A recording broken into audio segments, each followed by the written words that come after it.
Hello again from Kampala in Uganda, and welcome to a new week. My name is Becky, and I'll be sharing some more thoughts from the Bible with you this week, today, and also on Wednesday and Friday.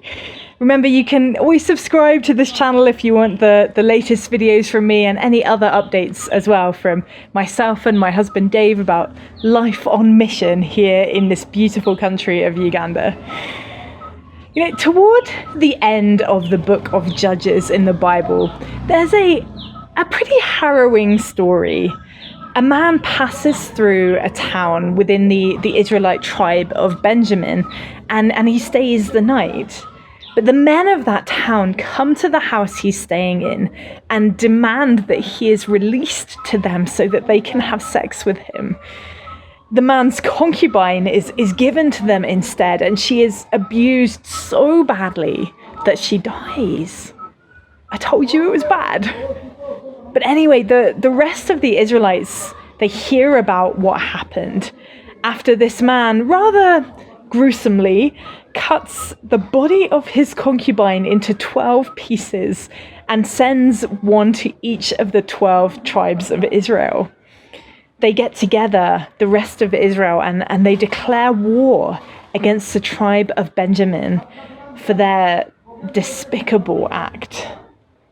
So that's where we pick up the story. All of the Israelites go to fight against this one tribe of Benjamin, hundreds of thousands of them, and they inquire from God how they should proceed. But instead of the victory that they were expecting, on the first day of battle, they lost 22,000 men. That evening, they go back to God and they again ask whether they should go to battle against their brothers, against another tribe of the people of Israel. And again, God says, yes, go. The next day, they lost another 18,000 men. By this point, the Israelites, they just don't know what to do. In Judges chapter 20, verse 26, we read about it. It says, then all the Israelites, the whole army, went up to Bethel, and there they sat weeping before the Lord. They fasted that day until evening, and presented burnt offerings and fellowship offerings to the Lord. And in verse 28, it says that they asked, shall we go up again to fight against the Benjamites, our fellow Israelites, or not? The Lord responded, go, for tomorrow I will give them into your hands. Sometimes following God's commands is hard. Sometimes it hurts.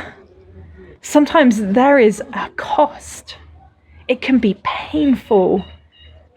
The Israelites were following God's instructions, and yet they had lost thousands upon thousands of their men. It would have been so easy for them to walk away after that second day of defeat and say, well, we were clearly wrong, weren't we? We obviously heard from God wrong. He obviously doesn't want us to take this action.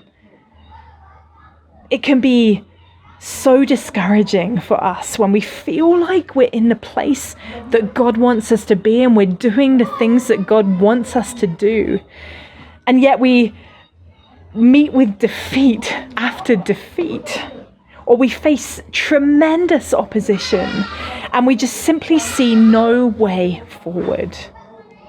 I think if we ever find ourselves in a situation like that, maybe you're in a situation like that right now, there are a couple of lessons that we can learn from the Israelites in this story. See, first, they checked in with God. They didn't run forward blindly, just assuming that they were correct, even though the circumstances seemed to scream that they weren't. Instead, they came back to God and they asked him to clarify once again what they should be doing. They prayed and they fasted and they asked for direction. It is okay to double check with God. If you feel that he's told you to do something, but but it just doesn't seem to be happening. Or maybe the opposite seems to be happening. You seem to be failing at the task that you really feel that he has called you to. He's not going to be annoyed with you if you prayerfully come and seek his face to make sure that you are moving in the right direction. The Bible tells us that if we come to him and ask for wisdom, he will answer. That's a guarantee. But secondly, they kept going. Once God had said, yes, go, I want you to be doing this, they went for it.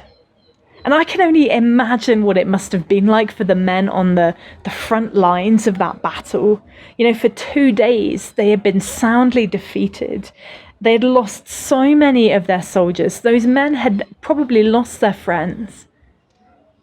Moving forward can be really, really hard when we're not seeing the victory that we want. Continuing to press onward against opposition is painful. But if God has told you that that's where he wants you to be, then you need to keep doing it. You need to draw your battle lines again and enter into the fight, because the end result will be worth it. Keep praying and keep pushing forward.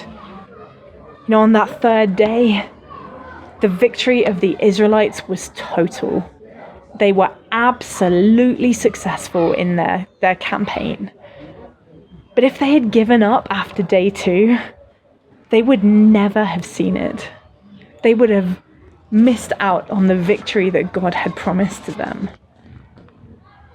If it hurts to follow what God is asking you to do right now, then I encourage you, keep praying. Yes, keep seeking after God. Keep asking him for direction and whether you're in the right place, whether you're pushing against the right door. But if he says yes, then keep going, keep pushing, keep walking. Crawl if you have to, but do what God has told you to do, because you will see your victory. I'm praying for you this week that God would do something miraculous in your life and just show you that you are moving in the right direction today. Thank you so much again for watching. Thank you for being here with me as I share these thoughts from the Bible.